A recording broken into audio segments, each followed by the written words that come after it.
కేసీఆర్ కు SIT నోటీసులపై suspense ఇంకా కొనసాగుతోంది. సిట్ బృందం సమావేశం ముగిసింది. న్యాయ నిపుణులతోనూ చర్చించిన సిట్ బృందం రేపు కేసీఆర్ కు మరొకసారి నోటీసులు ఇచ్చే అవకాశం ఉంది. ఇవాళ ఎర్రవల్లి ఫామ్ హౌస్ లో కేసీఆర్ తో కేటీఆర్, జగదీష్ రెడ్డి సమావేశమయ్యారు. సిట్ నోటీసుల వ్యవహారంపై చర్చించినట్టుగా తెలుస్తోంది.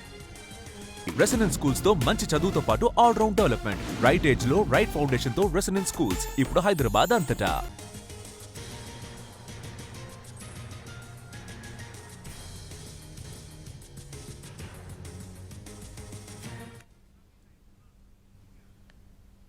కేసీఆర్ కు సిట్ నోటీసులపై సస్పెన్స్ కొనసాగుతోంది. సిట్ బృందం సమావేశం ముగిసింది. న్యాయ నిపుణులతో కూడా సిట్ బృందం చర్చించింది. రేపు మరొకసారి కేసీఆర్ కు నోటీసులు ఇచ్చే అవకాశం ఉంది. పూర్తి డీటెయిల్స్ తెలుసుకుందాం. మా ప్రతినిధి కేసీఆర్ నివాసం నుంచి రవి మనకి లైవ్ లో అందుబాటులో ఉన్నారు. రవి,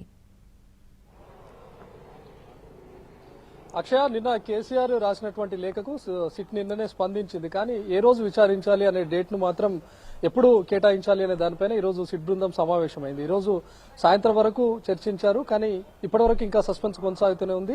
యాజ్ ఆఫ్ నౌ ఇప్పటి వరకు ఉన్నటువంటి లేటెస్ట్ సమాచారం ప్రకారం ఈ రోజు కేసీఆర్ కు నోటీసులు లేనట్లే. అయితే దీనిపైన చర్చించినటువంటి టైంలో న్యాయ నిపుణుల సలహాలు కూడా తీసుకున్నారు. ముఖ్యంగా కేసీఆర్ రాసినటువంటి లేఖలు ముఖ్యంగా తన ఒక అడ్రస్ ను కూడా పేర్కొన్నారు.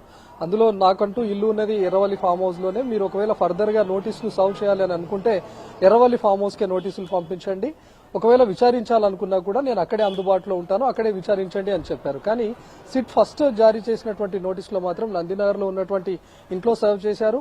అందులో సిట్ కూడా పేర్కొంది హైదరాబాద్ పరిధిలో ఉన్నటువంటి ఏ అడ్రస్ ను సూచించినా సరే అక్కడికి వచ్చి మేము విచారిస్తాము, మీరు అందుబాటులో ఉండండి అని చెప్పారు. లేదా సిట్ కార్యాలయానికి మీరే వస్తానన్నా సరే సిట్ కార్యాలయానికి రావచ్చు అని చెప్పి పేర్కొన్నారు. కానీ అందుకు భిన్నంగా కేసీఆర్ రాసినటువంటి లేఖలో మాత్రం ఎర్రవల్లి ఫామ్ హౌస్ ను పేర్కొన్నారు. దీంతో ఫర్దర్ గా సిట్ ఏం చేయాలి, ఏ రోజును కేటాయించాలి అనే దానికంటే ఏ అడ్రస్ ను కేటాయించాలి అనే దానిపైనే ముఖ్యంగా చర్చ కొనసాగింది. ఎర్రవల్లి ఫామ్ హౌస్ కు వెళ్లి నోటీసులను ఇవ్వాలా, లేకపోతే ఒకవేళ అక్కడే నోటీసులు సర్వ్ చేసి అక్కడే విచారించాల్సి ఉంటుంది. కాబట్టి ఏం చేస్తే బాగుంటుంది అనే దానిపైన న్యాయ నిపుణులతో కూడా చర్చించారు. సిట్ బృందం కూడా సమావేశమైంది.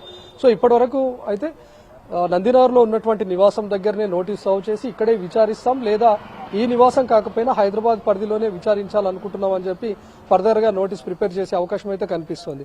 ఈ రోజు వరకైతే నోటీస్ ఇవ్వనంటే మరి రేపు నోటీసులు ఇచ్చే అవకాశం ఉంది.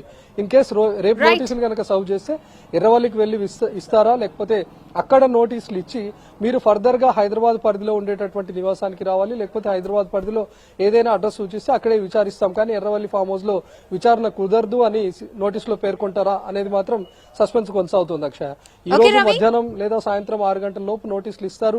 అందుకే సిట్ అత్యవసరంగా సమావేశమైందని అందరూ భావించారు. ఈవెన్ బీఆర్ఎస్ శ్రేణుల్లో కూడా అదే ఉత్కంఠ నెలకొంది. కానీ ఇప్పటి వరకైతే నోటీసులు ఇవ్వనట్టే అని తెలుస్తుంది. మరి రేపు నోటీసులు ఇచ్చే అవకాశం ఉంది. మరి ఎర్రవల్లి వెళ్తారా, లేకపోతే ఫస్ట్ నోటీస్ ఇచ్చినటువంటి విధంగానే నందినగర్ లో ఉన్నటువంటి నివాసానికి వచ్చి ఇస్తారనేది చూడాలి.